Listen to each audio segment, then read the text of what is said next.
সালটা ছিল 2000। ইন্ডিয়ান ক্রিকেটের সব থেকে ডার্ক ফেজ দিয়ে আমরা চলছি। একদিকে ম্যাক্স স্ক্যান্ডেল, একদিকে স্পট ফিক্সিং, সব মিলিয়ে পাবলিকের ইন্ডিয়ান ক্রিকেটের প্রতি বিশ্বাস, ভরসা, আস্থা সব কিছু চলে যাচ্ছে। তার মধ্যে একজন ইয়াং, ট্যালেন্টেড, অ্যাগ্রেসিভ নতুন ভারতীয় ক্যাপ্টেনের চয়ন হয়েছে। নাম Sourav Chandidas Ganguly. And the rest is history. I think as a captain of the side, I need to back my boys.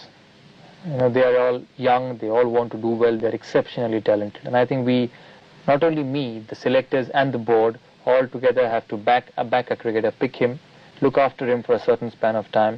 Because I know what happens when you pick a boy for one game and then just leave him out. It's You've not been through fair. I've been through that. I don't want anybody to go through it. Because that's not fair in any But cricketer. in addition to backing them for a long span of time, how do you give them that confidence? How do you get them over that mental block that sometimes comes in the way, that self-belief? See, self-confidence only will come once you start performing. If you score a test match 100, then you start believing you can score a test match 100. That's half the job done. So the essential thing is win one game and then you believe you'll win the next and it carries on. Absolutely. And I think there you need a little bit of luck. নমস্কার, আমার নাম সায়ন্ত মল্লিক। আমি একজন বাঙালি এবং obviously আজকে আমাদের সবার প্রিয় সৌরভ গাঙ্গুলি দাদার জন্মদিন। 52 বছরের হয়ে গেলেন আজকে আমাদের দাদা। আজকে এই ভিডিওতে আমরা সৌরভ গাঙ্গুলির লেগেসি নিয়ে কথা বলবো। সৌরভ গাঙ্গুলির কেরিয়ারের কিছু ছোট্ট ছোট্ট স্ট্যাট দেখবো যেটা আমাদের দেখার একদমই যোগ্যতা নেই, এবং মেনলি আমরা কথা বলবো তিনি ইন্ডিয়ান ক্রিকেটকে কী দিয়েছেন, তিনি ভারতীয় ক্রিকেটের জন্য কি করে গেছেন এবং এখনও কি করছেন। শুরুটা হয় 1990-তে। বাংলার রঞ্জি টিমে প্রায় 16-17 জনের ইনফ্লুয়েঞ্জা হয়ে যায়, এবং 1990 এবং 1991 সিজনে বাংলা প্রথমবারের মতো রঞ্জি চ্যাম্পিয়ন হয়। Player of the match Sourav Chandidas Ganguly century করে। তারপরে সিলেক্ট হয়ে যায় আমার তোমার সবার মতো প্রত্যেক ভারতীয় স্বপ্ন ভারতীয় ন্যাশনাল টিমে। 1991, 1992 ওয়েস্ট ইন্ডিজ সিরিজে একটা ম্যাচ খেলতে পারে, ওয়ানডে ডেবিউ হয় সৌরভ গাঙ্গুলির, এবং তিনি দল থেকে বাদ পড়ে যান।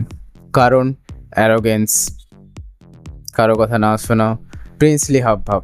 রক্তে প্রিন্সলি আছে ভাই, নাম প্রিন্স অফ ক্যালকাটা, এমনি এমনি নয়।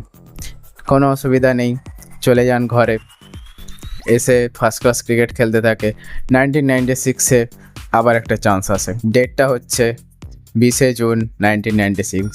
জায়গা the heritage of cricket, Lords cricket ground. নিজের টেস্ট ডেবিউ করলেন সৌরভ গাঙ্গুলি, এবং প্রথম ম্যাচেই তার নিজের যোগ্যতা প্রমাণ করলো। 131 রান। এখনও অবধি লর্ডসে টেস্ট ডেবিউ করা ব্যাটসম্যানের হাইয়েস্ট ইন্ডিভিজুয়াল রান, এবং সেকেন্ড টেস্ট ম্যাচে আরেকটি সেঞ্চুরি করে সৌরভ গাঙ্গুলি হয়ে যায় থার্ড ব্যাটসম্যান যার পরপর ডেবিউ টেস্ট ম্যাচ এবং তারপরের টেস্ট ম্যাচে 100 আছে। কেন সৌরভ গাঙ্গুলি স্পেশাল?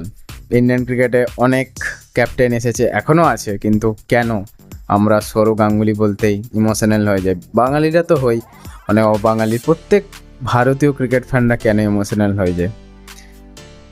কারণ একটাই, প্লেয়ার পরখের মানসিকতা।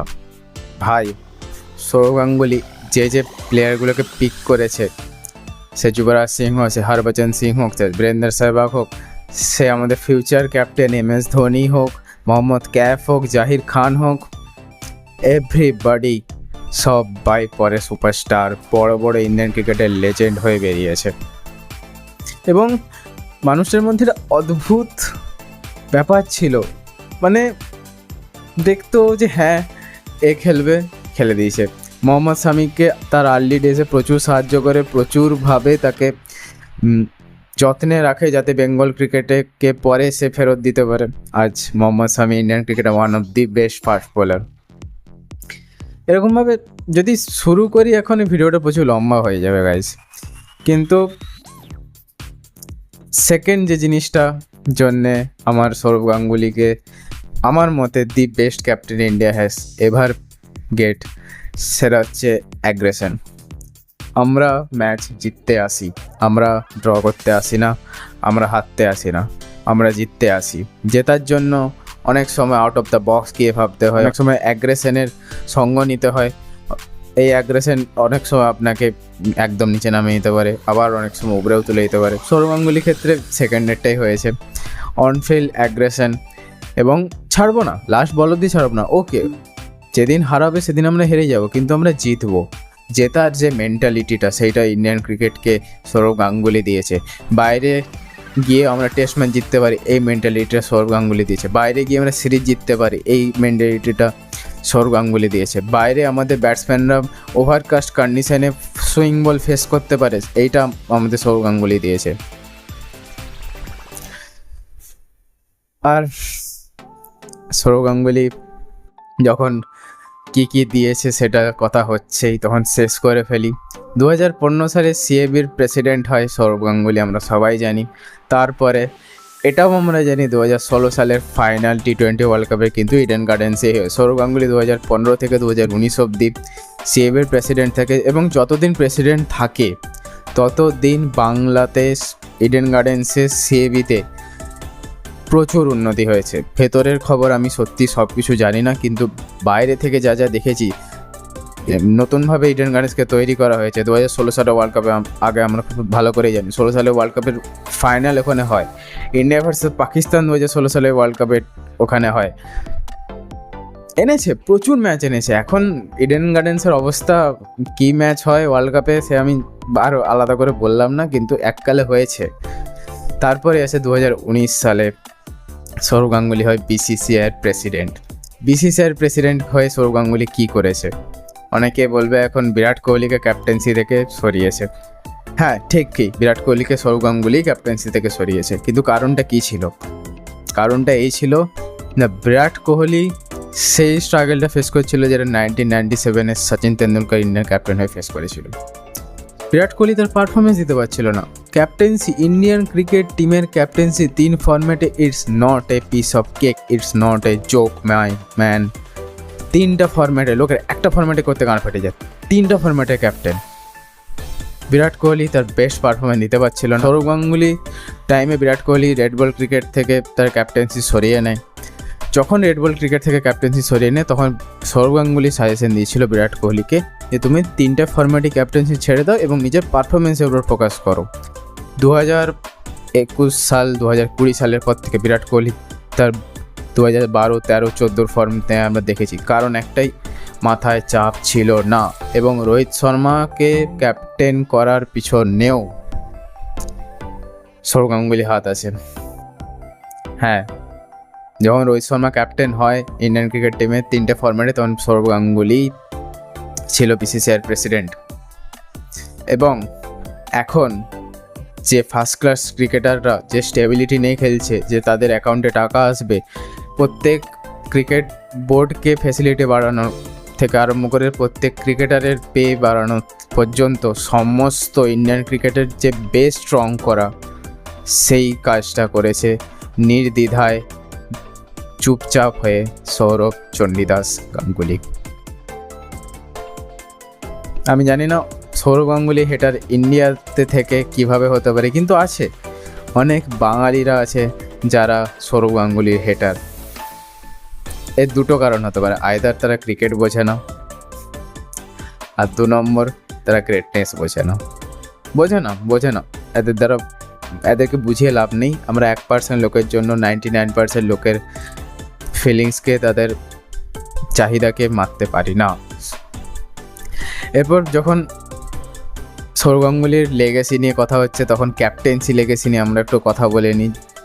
তো সৌরভ গাঙ্গুলি 2000 সাল থেকে 2005 সাল অবধি টোটাল দেশের মধ্যে টেস্ট ম্যাচ খেলেছে 21টা, তার মধ্যে 10টা উইন 3টা লুজ। দেশের বাইরে টেস্ট ম্যাচ খেলেছে 28টা, 11টা উইন 10টা লুজ। টোটাল 49টা টেস্ট ম্যাচে 21টা উইন, 13টা লুজ এবং 15টা ড্র।